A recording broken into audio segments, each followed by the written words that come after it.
Shalom saudaraku, selamat datang di channel Diberkati untuk Jadi Berkat. Bukan suatu kebetulan, video ini lewat di beranda Anda. Tapi saya percaya ini semua karena tuntunan Tuhan. Mari saudara, kita buka hati kita untuk menerima taburan benih firman Tuhan. Terima dengan iman, maka hidup Anda akan diberkati untuk jadi berkat. Bagaimana kabar saudara hari ini?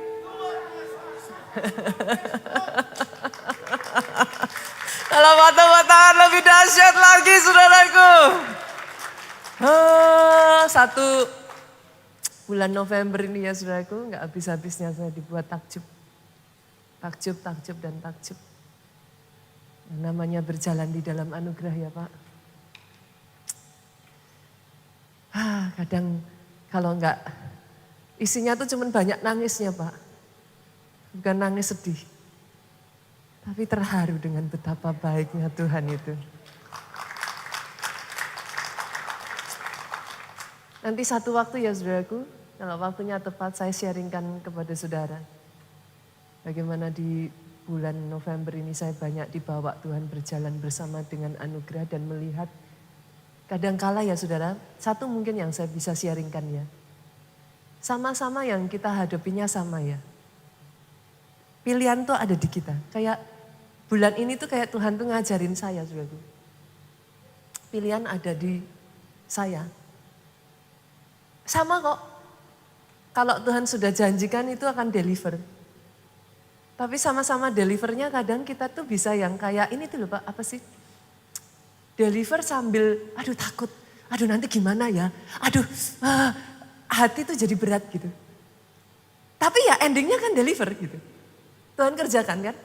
Tapi disertai dengan perjalanan yang berat, apa orang Jawa bilang mentiung Bapak Ibu, apa mentiung gitu. Berat gitu, kayak bambu itu bengkok gitu saudaraku.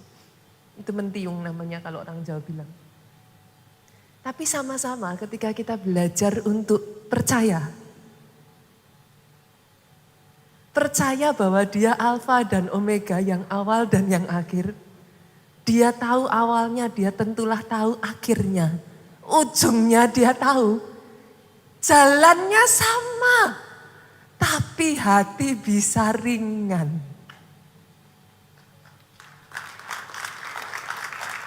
Oh, saya sungguh berdoa loh saudaraku. Firman satu bulan ini ya, bicara soal anugerah ya. Hari ini bahkan saya akan membagikan satu rema firman yang berjudul Grace Forever. Anugerah selamanya. Apa artinya Pastor? Sekali kau hidup dalam anugerah, jangan pernah lepaskan anugerah. Sekali kau hidup dalam anugerah, jangan pernah menjauh dari anugerah saudaraku. Sungguh-sungguh doa saya saudara. Saudara dalam hidupmu, dalam hidup keluargamu, itu ada grace forever. Engkau tidak pernah keluar, engkau tidak pernah meninggalkan anugerah itu. Itu sebabnya di dalam Ibrani 12 ayatnya yang ke-15 bagian A itu sampai dikatakan begini Pak. Jagalah supaya jangan ada seorang pun menjauhkan diri dari kasih karunia. Jaga. Supaya jangan ada seorang pun menjauhkan diri dari kasih karunia Pak. Dari ayat yang kita baca ini kita ngerti gitu. Kita tahu apa saudaraku? Bahwa seringkali bukan kasih karunia loh yang menjauh dari saudara. Yang mengerti aminnya yang paling keras. Bukan kasih karunia, bukan anugerah yang mau meninggalkan saudara. Tapi kalau enggak hati-hati kitanya. Sadar enggak sadar. Menjauh dari anugerah Pak. Hari ini saya berdoa loh saudaraku. Firman Tuhan yang akan saya sampaikan hari ini. Saya ingin mengajak saudara belajar dari para pendahulu kita. Jangan sampai kita melakukan the same mistake. Kesalahan yang sama saudaraku. Yang membuat mereka kehilangan anugerah.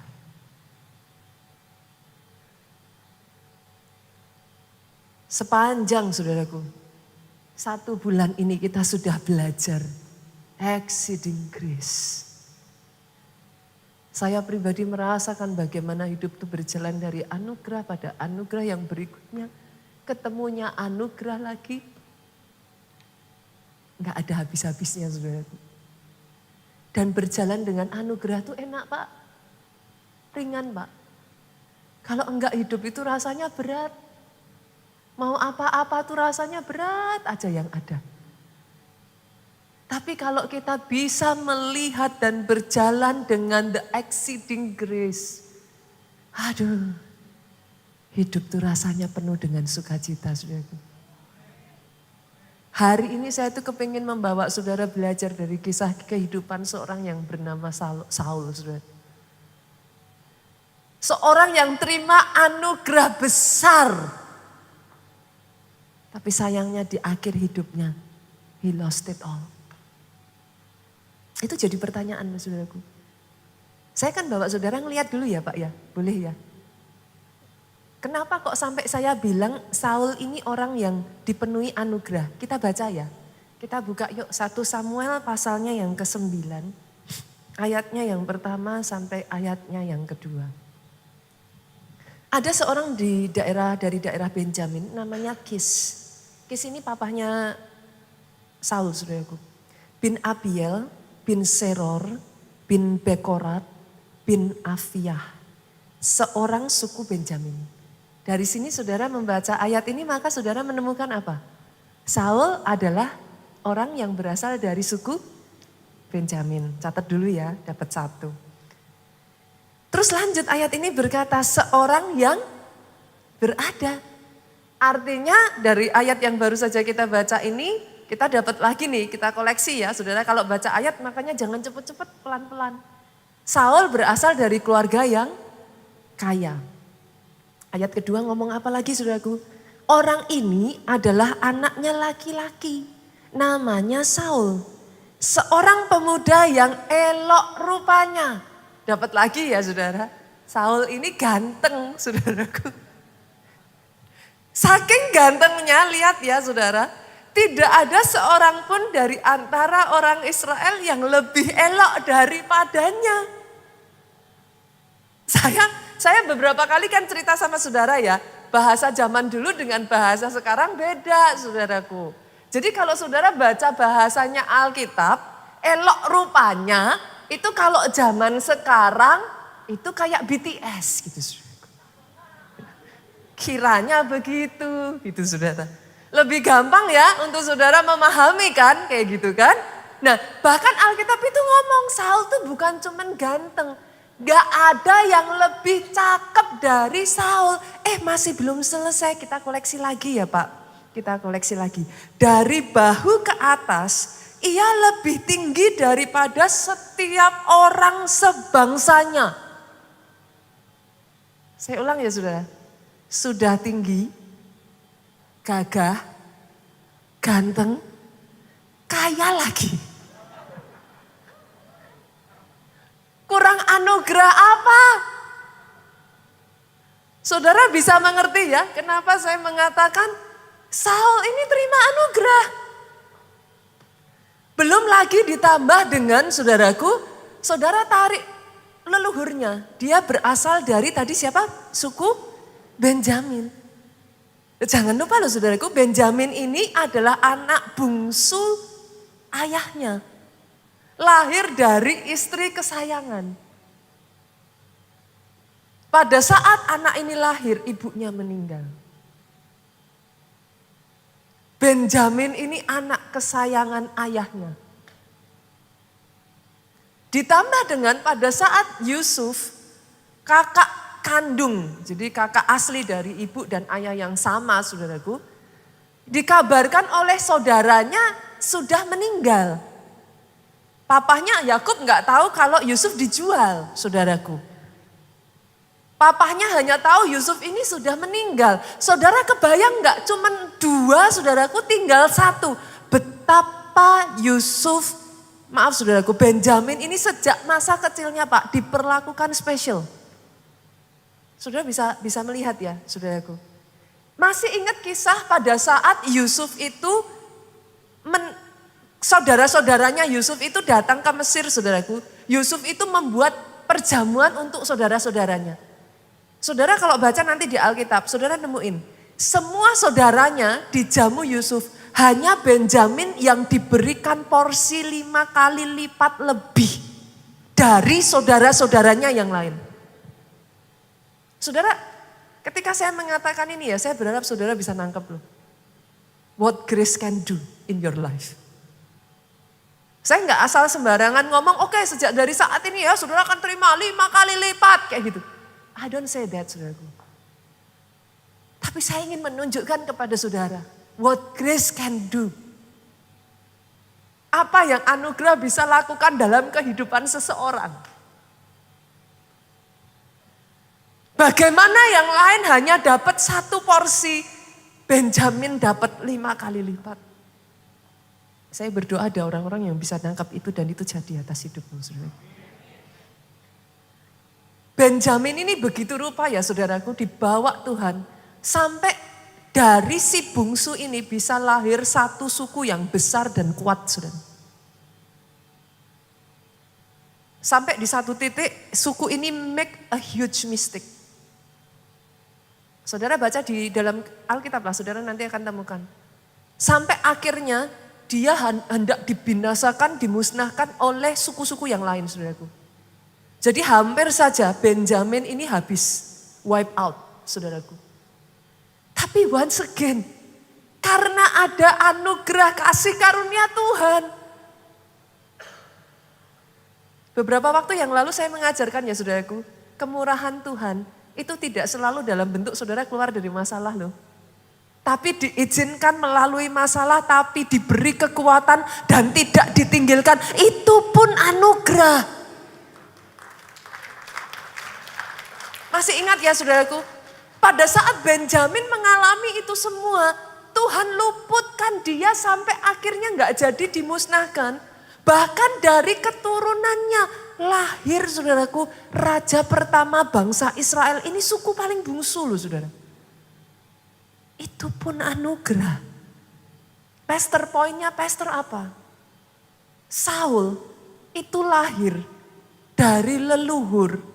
Yang kalau saudara tarik bahkan sampai ke Saul sendiri. Anugerah demi anugerah demi anugerah demi anugerah. Setuju gak saudara dengan saya? Bahwa Saul adalah orang yang sudah mengalami anugerah yang begitu besar. Bagaimana tidak saudaraku, tadi saya sudah sebutkan kepada saudara. Tinggi, gagah, paling cakep, kaya lagi. Raja pertamanya Israel. Semua hal yang manusia idam-idamkan itu ada dalam diri Saul. Kurang apa Pak? Oh, semua yang bisa dimimpikan manusia, saudaraku, Saul ini punya. Pertanyaannya, saudaraku, how did he lose it? Bagaimana seorang dengan anugerah yang begitu rupa, saudaraku, kehilangan segalanya, saudaraku. Saul meninggal dengan mengenaskan Pak di medan perang. Oh, ngeri saudaraku, dia dipermalukan begitu rupa saudaraku. Saul kehilangan perkenanan Tuhan. The list keep on going saudara. Bukan hanya itu saja saudaraku. Seharusnya kebayang dong saudara. Kalau Saul raja pertama Pak, kira-kira yang akan jadi raja selanjutnya seharusnya siapa? Keturunannya Saul. Tapi itu dihabiskan loh Pak. Terputus. What happened? Ketika saudara mendengar apa yang saya ceritakan ini mungkin sama seperti saya saudaraku. Akan muncul pertanyaan di benak saudara. Apa yang terjadi? Kok sampai bisa begitu? What happened? Gitu. Boleh gak saudara hari ini kita belajar yuk. Kita tuh bisa kehilangan anugerah loh kalau gak hati-hati saudara. Belajar dari pendahulu kita. Apa yang dilakukan Saul sampai dia kehilangan anugerah itu. Dan jangan lakukan. Supaya atas kehidupanmu sama seperti Yesus bertumbuh besar. Dicintai Tuhan dan sesama. Artinya saudaraku at the same time anugerah itu bisa grow. Oh yes. Anugerah bisa bertumbuh Pak. Doa saya itu yang jadi atas hidupmu, atas hidupmu, atas hidupmu. Anugerahmu bukannya hilang tapi bertumbuh dan terus bertumbuh. Jadi itu atas hidupmu. Oh kalau mau amin-aminnya yang lebih keras saudaraku. Tepuk tangan boleh lebih dahsyat lagi buat Raja di atas segala raja. Saya akan bagikan 2 poin. Yang pertama saudaraku, apa sih yang membuat sampai Saul itu kehilangan anugerah? Kenapa kok bisa begitu gitu? Yang pertama saudara, catat baik-baik saudaraku. Saul lebih suka mengandalkan manusia daripada mengandalkan Tuhan. Saya akan bangun story saya ya saudaraku ya. Supaya saudara jangan mengatakan, aduh kok comot-comot Bunita, enggak. Enggak ada yang namanya comot-comot. Di dalam pengetahuan tentang khotbah saudaraku ada yang namanya hermeneutik dan homiletik. Homiletik itu adalah ilmu saudara berkhotbah. Salah satunya adalah topical. Topical itu berbeda dengan expository saudara. Maaf ya saudara, saya berbicara seperti ini setidaknya saudara mengerti gitu. Kalau expository itu saudara ada satu firman dalam satu perikop. Itu digali dari atas firman itu saudaraku. Itu expository, itu sah. Sesuai ilmu homiletik itu sah. Tapi jangan salah, topical pun itu sah saudaraku. Saudara ambil satu topik dari situ saudara breakdown. Dan ambil ayat pendukung. As long as ayat pendukungnya nggak ngawur saudaraku. Itu sebabnya kenapa saya akan bangun poin saya kepada saudara. Gitu. Poin yang pertama tadi yang saya ambil saudaraku. Sangat disayangkan Saul ini lebih memilih mengandalkan manusia daripada Tuhan. Saya tuh masih ingat ya saudara, ada satu pesan dari mami saya ya. Ketika way back saya tuh masih remaja ya saudaraku. Saya hendak menikah waktu itu dengan Pak Jo saudara. Mami saya tuh cuma pesan satu. Mami enggak bangga Nita. Kalau kamu dipakai Tuhan jadi orang besar, jadi orang hebat. Mungkin sebagian dari saudara bingung, loh ini kok maminya lucu ya, kok gak bangga ya kalau anaknya dipakai Tuhan hebat gitu. Tapi mami saya katakan ini ke saya, mami bangga kalau setelah kamu dipakai Tuhan hebat, kamu gak lupa asalnya dari mana. Itu pesan mami saya kepada saya saudara. Jangan pernah lupa dari mana sumber anugerah. Ketika saudara menerima anugerah, ketika saudara menerima berkat, pegang sumbernya, bukan condong, terpaut, bukan bergantung pada berkatnya. Sayangnya saudaraku, dari Saul ini, kenapa sampai dia bisa kehilangan anugerah? Saya akan bangun poin saya saudaraku. Saya akan mengajak saudara melihat apa yang terjadi pada Saul. Kita buka yuk 1 Samuel pasalnya yang ke-10 ayatnya yang ke-26. Apa sih yang terjadi pada saat Saul diangkat jadi raja saudaraku? Ayat 26 ini mengatakan demikian. Saul pun pulang ke rumahnya, ini yang Saul lakukan, ke Gibea. Bersama-sama dengan dia ikut pergi orang-orang gagah perkasa yang hatinya telah digerakkan Allah. Maksudnya gimana saudara? Setelah Saul diangkat Tuhan, perkenanan Tuhan ada atas hidup Saul. Tiba-tiba saudaraku, ada orang-orang gagah perkasa yang mendedikasikan hidupnya untuk mensupport Saul. Kalau diterjemahkan ke bahasa sekarang, siapa orang-orang gagah perkasa ini saudaraku? Orang-orang yang punya kekuatan hukum, para penegak hukum. Para tentara saudaraku. Orang-orang yang punya kekuatan finansial. Orang-orang yang punya pengaruh besar di zamannya. Dan hebatnya saudara, ayat ini jelas-jelas berkata, hatinya telah digerakkan Tuhan. Artinya apa saudaraku? Tuhan yang mengirim mereka kepada Saul. Bersamaan dengan anugerah saudaraku. Anugerah itu akan membawa orang-orang yang tepat itu datang kepada saudara untuk memperlengkapi saudara sehingga rencana Tuhan itu digenapi. Tapi masalahnya dengan Saul saudaraku, sejak dari mula hatinya Saul itu sudah condong kepada orang-orang gagah perkasanya ini. Pastor kok bisa ngomong seperti itu, buktinya di mana? Saya bukakan saudaraku, 1 Samuel pasalnya yang ke-14, saya bangun poin saya ya. Jadi nanti dari sini saudara tahu, saudara bisa mengerti arah poin saya itu kemana. Gitu.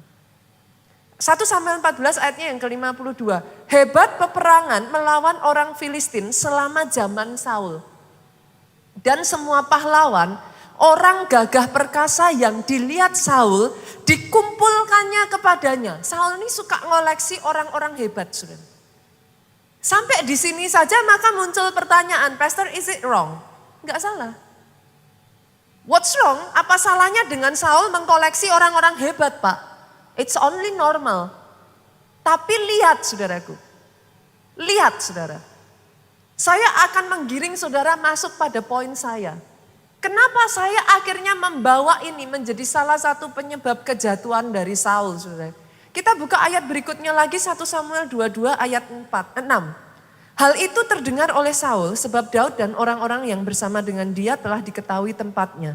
Adapun lihat lagi ya saudara, Saul ada di Gibea, sedang duduk di bawah pohon tamariska di bukit.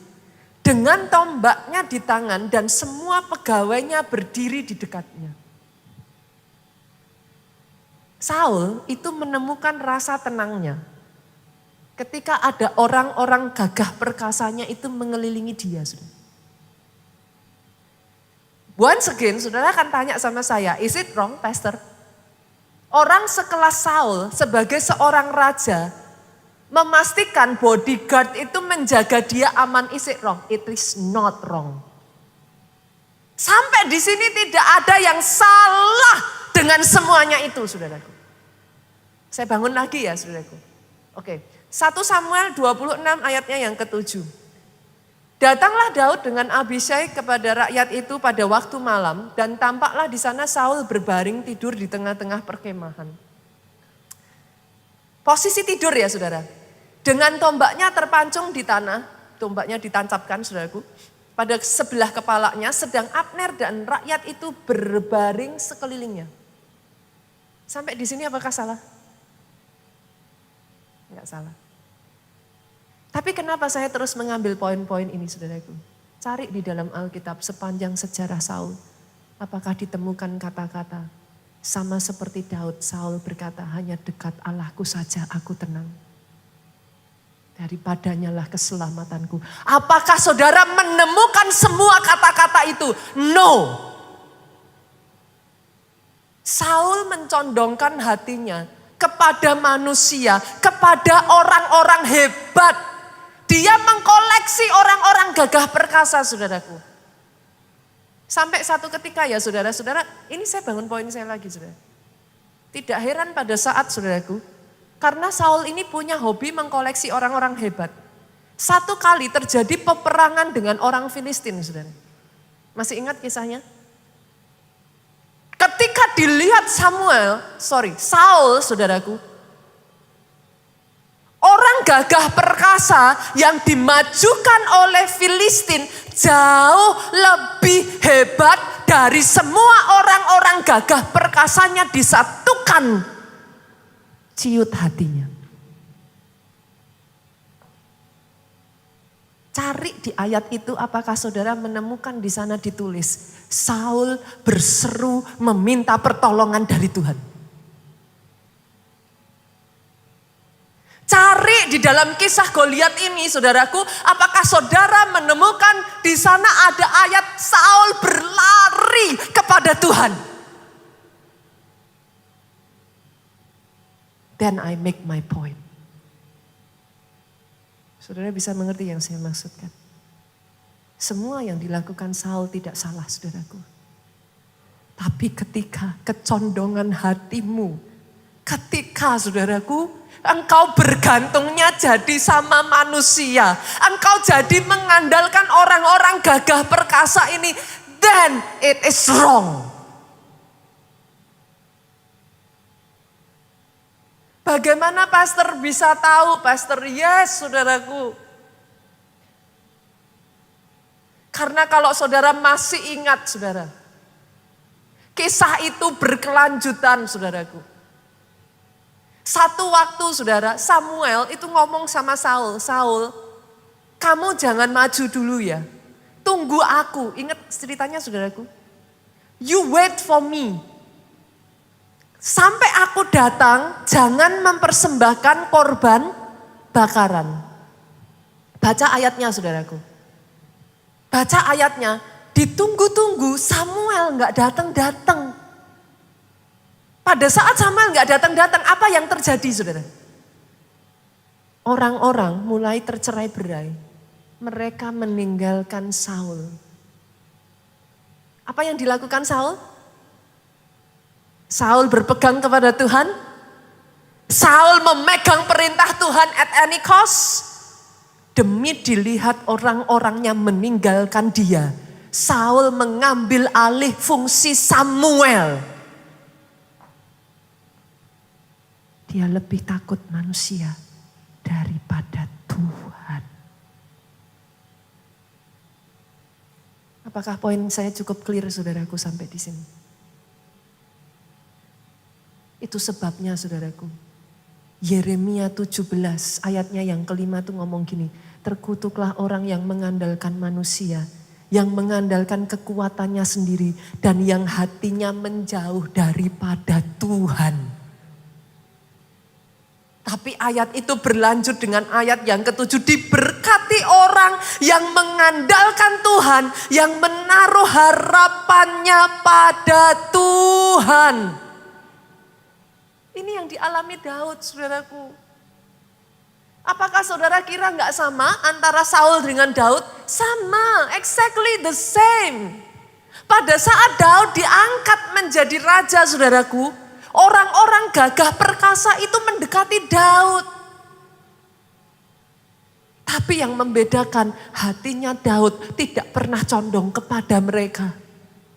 Itu sebabnya saudara akan selalu menemukan sebab hanya dekatmu Allahku, ku rasa tenang. Sebab hanya dekatmu Allahku, kedamaian abadi selalu di hidupku. Saudara masih ingat pada saat seluruh rakyatnya bahkan leader-leader Daud ini hendak merajam Daud dengan batu saudara. Mereka hendak meninggalkan Daud karena Siklag habis terbakar. Masih ingat saudaraku? Apa yang Daud lakukan? Daud datang kepada Tuhan, dia bersujud. Dia minta petunjuk dan pertolongan yang dari Tuhan. Semua yang dilakukan Saul gak salah saudara. Tetapi yang membuat semuanya itu menjadi celah. Akhirnya dia kehilangan anugerah karena kecondongan hatinya. Hari ini saya tanya ya Bapak Ibu. Boleh gak kita ambil waktu evaluasi? Jujur saudara, kecondongan hatimu kemana? Tuhan berikan saudara orang-orang kuat, Tuhan berikan saudara koneksi, Tuhan berikan semuanya itu blessing loh saudara, betul? Enggak semua orang bisa dapat itu semua, itu pun blessing. Kalau saudara bertanya sama saya, salah enggak pastor saya mengusahakan semuanya? Enggak ada yang salah dari itu.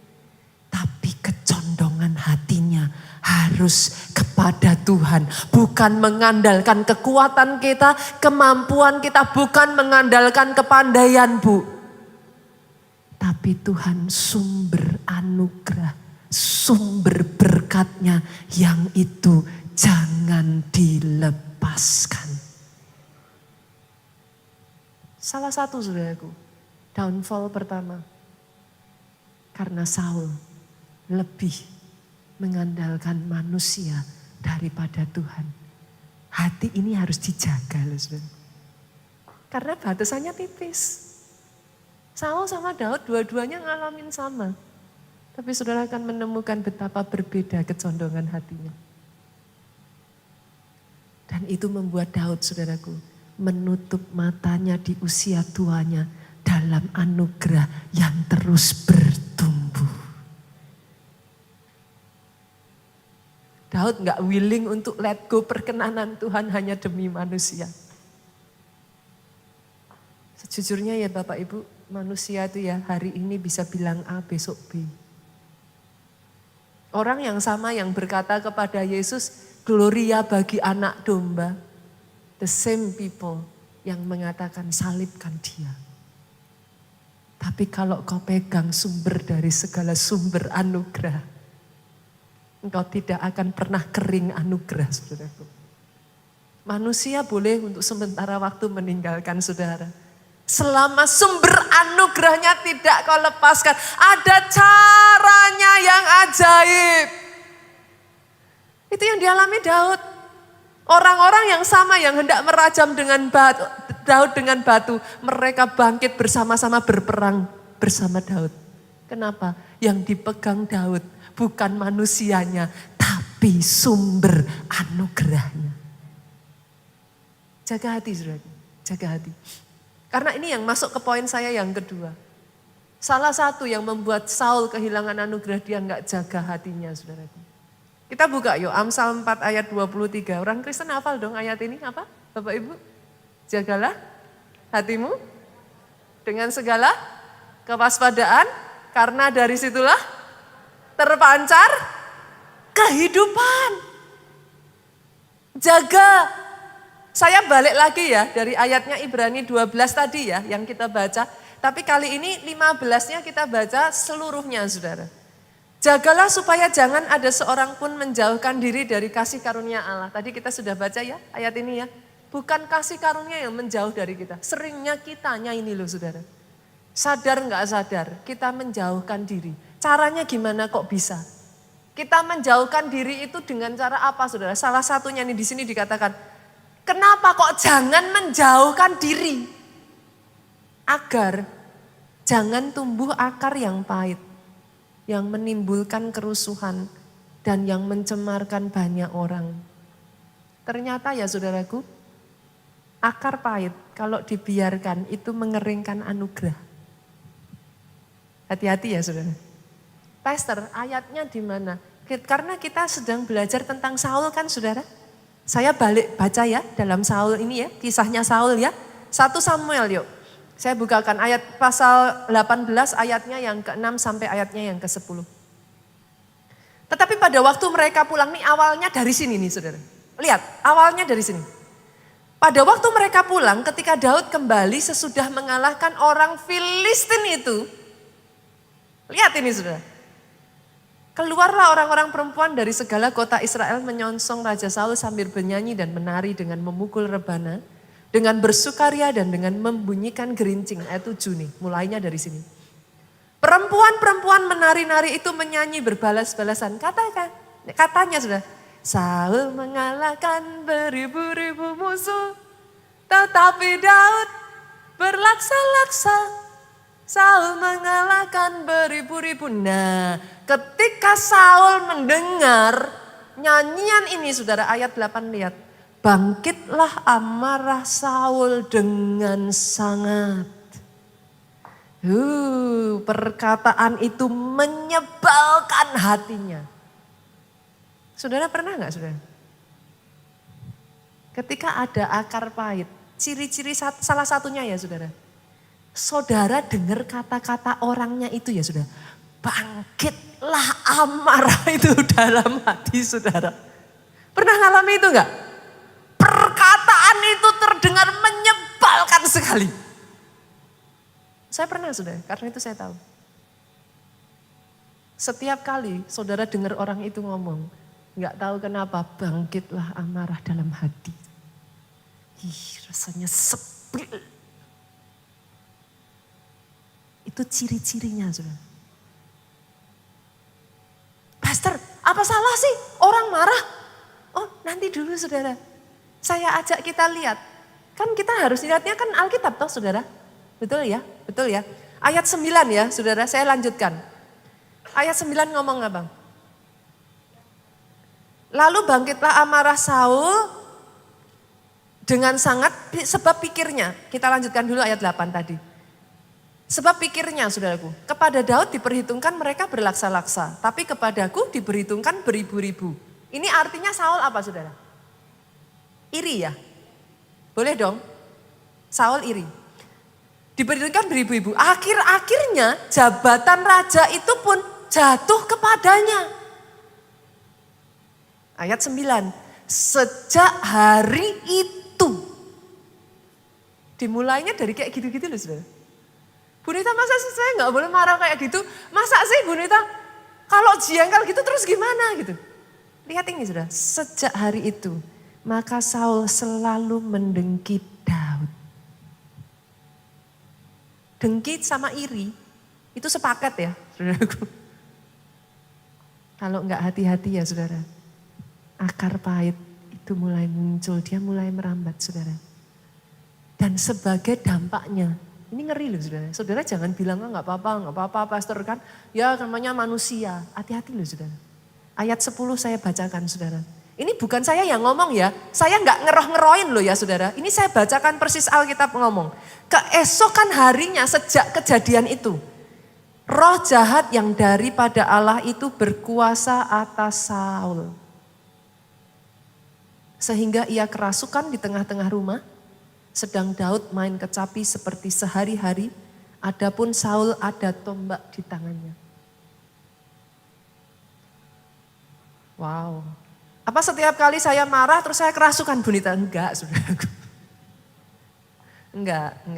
Tapi ingat ini, yes. Akar pahit yang tidak saudara selesaikan itu membuka celah untuk iblis masuk di sana. Dan izinkan saya mengatakan ini saudaraku. Itu mengeringkan anugerah. Ini cerita saya berani ceritakan karena Pak Jo sendiri yang menyaksikan saudaraku. Jauh-jauh ketika kami itu masih permulaan saudaraku, masih hijau lah, kami itu masih sangat hijau sekali. Saya enggak mengatakan seperti ini artinya sekarang saya enggak, sudah pengalaman enggak saudara. Jauh masih, saya masih banyak belajar. Tapi waktu itu kalau enggak salah usia Pak Jo juga masih umur 20 sekian saudaraku. Pak Jo itu pertama kali diutus membentuk gereja yang ada di Jogja, itu usianya tuh baru 21-22 tahun saudara. Masih sangat muda sekali. Kenapa saya mengatakan masih sangat hijau saudara. Sekitar Pak Jo masih usia belum ada 30, baru 20-an sekian kok saudaraku itu. Satu kali saudaraku ada orang dekat kami saudara. Orang yang bersama-sama berjuang bersama kami. Di depan kami tuh baiknya minta ampun saudaraku. Oh benar-benar. Itu bisa yang ngomong kayak gak usah Pak Jo yang maju, saya aja yang maju. Aduh itu benar-benar apa ya, saya hanya bisa mengatakan ini orang tuh baik sekali dan really with us kayak gitu. Tapi yang kami gak sadari saudaraku, out of nowhere, kenapa saya katakan out of nowhere? Karena memang gak ada apa-apa saudara. Beda dengan kalau udah ada masalah tiba-tiba gitu kan, ya kita ngerti gitu saudaraku. Ini tuh out of nowhere, kami tuh ditusuk dari belakang saudaraku. Tiba-tiba dia keluar dari gereja saudaraku dengan memecah jemaat. Itu sampai kayak pada saat itu saudaraku, Pak Jo khususnya ya saudaraku, itu dalam kondisi yang Pak Jo itu, ini kesaksiannya Pak Jo sendiri. Itu tuh bukan hanya apa ya, feel betray ya saudara, apa sih kayak merasa kayak dikhianati gitu. Ini orang yang bersama-sama kami, yang dekat, yang bahkan ada di dalam kepemimpinan kayak gitu saudaraku. Out of nowhere gitu, gak ada apa-apa. Tapi seolah-olah itu seperti kayak kami dibodohin gitu. Direncanakan begitu rapi gitu saudaraku. Di titik kami lengah pada saat itu bahkan Pak Jo tidak ada di kota Jogja saudaraku. Itu dia tusuk dari belakang saudara. Itu Pak Jo tuh kayak antara merasa dikhianati, marahnya minta ampun saudaraku. Dan secara jujur saudaraku, Pak Jo tuh bersaksi saudaraku. Keinginan untuk membalas itu besar sekali saudara. Pada saat itu Pak Jo sudah berpikir saudaraku, dengan resource yang ada, itu mau menghancurkan orang ini, saudara. Tapi sebelum Pak Jo melakukan itu, saudaraku, ada salah satu teman hamba Tuhan yang kami cukup dekat, saudara. Itu sebabnya penting ya, saudaraku, kelilingi diri saudara dengan orang-orang yang tepat. Hati-hati, saudara. Kalau saudara mengelilingi diri saudara dengan orang-orang, ya nggak apa-apa, bales aja. Nah itu bahaya, saudaraku. Kelilingi dirimu dengan orang-orang yang tepat. Pak Jo ketika itu share dengan hamba Tuhan ini dan hamba Tuhan ini berkata, saudaraku, kalau kamu balas, kamu puas, tapi tanganmu akan berlumuran darah. Tangan yang berlumuran darah tidak akan pernah bisa diizinkan Tuhan membangun bait sucinya. Itu kata-kata itu seperti menampar Pak Jo. Tangan yang berlumuran darah tidak akan pernah bisa membangun gerejanya. Oh itu Pak Jo nangis. Itu perasaan seperti, dan itu kerugiannya bagi kami itu sangat besar sekali. Karena itu kayak dipukul dalam kondisi kami gak siap apa-apa. Itu benar-benar kayak kalau bisa ngomong itu aduh udah gak bisa apa-apa. Tapi ketika Pak Jo mendengar nasihat itu, Pak Jo berseru datang di hadapan Tuhan, Pak Jo hanya berkata, aku serahkan kepada Engkau Tuhan. Itu Pak Jo bersihkan amarah, bersihkan saudaraku kemarahan, bersihkan saudaraku akar pahit. Pak Jo berurusan dengan Tuhan. Tapi bolehkah saya katakan ini saudaraku, apa yang menjadi bagian saudara tidak ada satu orang pun yang bisa mengambilnya. Tapi kalau itu bukan Tuhan yang memberikan kepada saudara, saudara berusaha pun tidak akan pernah bisa saudara peroleh. Bagian kita tetap jaga hati benar di mata Tuhan. Sejak saat itu secara manusia rugi, secara manusia kalah. Tapi Pak Jo memilih membuang akar pahit, memilih untuk hidup benar di hadapan Tuhan, memilih mengerjakan bagiannya. Waktu berjalan saudaraku, anugerah itu bertumbuh dalam kehidupan Pak Jo. Kalau hari itu mungkin bisa di strike, bisa dikalahkan saudaraku. Tapi tangannya akan berlumuran darah. Daud hari itu bisa ngalahin Saul. Bisa bunuh Saul. Tangannya akan berlumuran darah. Saudara. Tahta Daud tidak akan tetap sampai akhir hayatnya. Tapi karena Daud tahu mempertahankan apa yang benar di mata Tuhan. Tuhan yang jadi pembela buat saudara. Tuhan yang berperang. Tuhan tidak bisa menyangkali firman-Nya sendiri, saudara. Sejak dari hari itu sampai hari ini, saudaraku, anugerah Tuhan bertumbuh dengan luar biasa. Boleh nggak saudara? Jaga hati ya. Jaga hati. Kalau ada di antara saudara yang mungkin saudara berkata, ya pastor ada akar pahit itu dalam hati saya. Saya nyimpen kebencian itu. Boleh enggak saudaraku hari ini dibuang jauh yuk. It doesn't do you any good. Itu tidak membawa kebaikan buat saudara. Dan yang terakhir saudara, saya akan tutup dengan ini. Ketika saudara mendapatkan anugerah, ingat ini ya saudaraku. Estafetkan anugerah. Maksudnya gimana pastor? Kita hidup di dalam hukum tabur tuai saudara. Barang siapa menabur dia akan menuai. By the way buat saya itu orang yang sangat percaya sekali dengan hukum tabur tuai saudara. Hukum tabur tuai itu buat saya itu bukan kayak oh saya nabur supaya saya nuai, salah saudara. Saya tidak pernah berpikir begitu. Hukum tabur tuai buat saya itu sepasti saudara bangun pagi hari matahari akan terbit. Dan tanpa saudara minta, nanti malam hari bulannya yang akan menyinari. Itulah yang namanya hukum saudara. Selama kau menabur, tidak henti-hentinya, kau pasti menuai. Bu Nita sedang berbicara soal uang, enggak saudara. Sorry ya. It's not always about money saudara. Ketika kau tabur kebaikan, kau tuai kebaikan. Yes. Tapi ada satu taburan yang saya ajak saudara lakukan. Boleh enggak saudara? estafetkan anugerah keselamatan tidak berhenti sampai di saudara. Diselamatkan untuk menyelamatkan orang lain. Estafetkan. Kenapa? Saya tutup dengan satu kisah ini ya saudara. Kalau saudara masih ingat satu hari ada seorang yang berhutang kepada raja besar, raja lunasi. Tapi ketika dia ada temannya yang berhutang jauh lebih kecil, gak bisa melunasi itu saudaraku. Dia marah, dia penjarakan. Raja marah, orang ini dimasukkan di dalam penjara. Pesan apa dari kisah ini yang kita dapatkan? Salah satunya ya saudaraku, salah satunya. Jangan pernah kemurahan dan anugerah itu berhenti kepada saudara. Estafetkan kepada yang berikutnya. Kita sudah terima kemurahan yang dari Tuhan. Murah hatilah kepada orang lain. Kau sudah terima keselamatan. Bagikan keselamatan itu kepada orang lain. Bangkit berdiri jemaat Tuhan. Boleh gak pujikan lagunya tadi itu? Gimana tadi? No. Maaf Bu Susan, saya ganti. Yang lagunya tadi itu apa ya Bu Susan? Lagu terakhir sebelum firman. Gimana? Ku mau memujimu, ku selalu pujimu, ku mau menyembahmu, ku selalu sembahmu.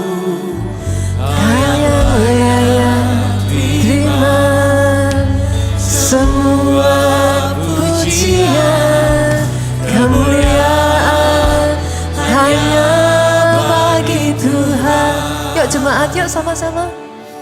Ku mau memujimu, ku selalu pujimu, ku mau menyembahmu. Dalam hidup ini Tuhan, selalu sembahmu. Engkau sumber segalanya. Kami tidak akan menukar Engkau dengan apapun. Kami sadar dari mana kami berasal Tuhan. Jemaat saja yuk katakan. Ku mau memujimu, ku selalu pujimu.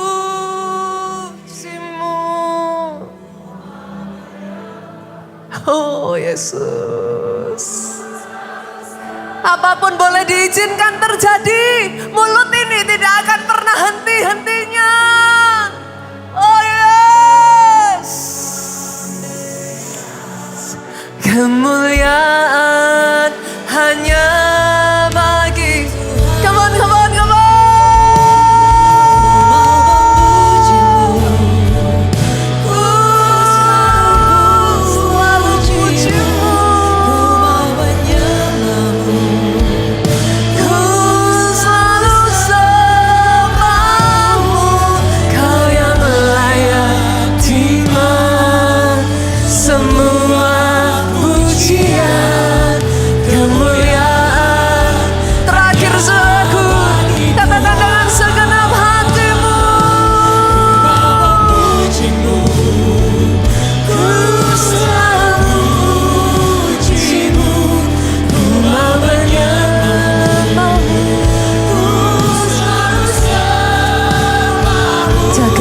Ini Tuhan, terima semua pujian, kemuliaan hanya bagi Tuhan.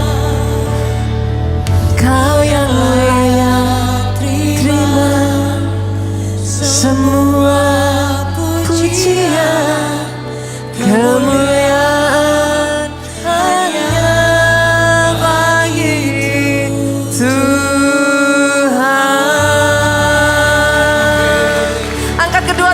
saudaraku, diberkatilah saudara oleh Tuhan. Amin. Diberkati keluargamu oleh Tuhan. Amin. Di dalam hidupmu biar anugerah itu terus bertumbuh saudaraku. Amin. Anugerah itu terus berlipat. Yes. Berjalan di dalam anugerah. Amin. kanan kirimu ada anugerah, depan belakangmu ada anugerah. Diizinkan, tetapi hanya untuk menyaksikan kedahsyatan Tuhan. Berkati engkau dengan anugerah umur panjang, sehat sesehat-sehatnya tubuhmu saudaraku. Diberkati kesaksianmu, apapun yang keluar dari mulutmu ini menjadi berkat, memuliakan nama Tuhan. Diberkati pelayanan dan pemberitaan Injilmu oleh Tuhan saudaraku. Pulang dengan membawa sukacita, damai sejahtera Allah Bapa, cinta kasih Yesus Kristus, persekutuan dengan rohnya yang kudus sekarang sampai selama-lamanya. Engkau yang diurapi, diberkati, katakan dengan suaramu yang paling keras. Amin.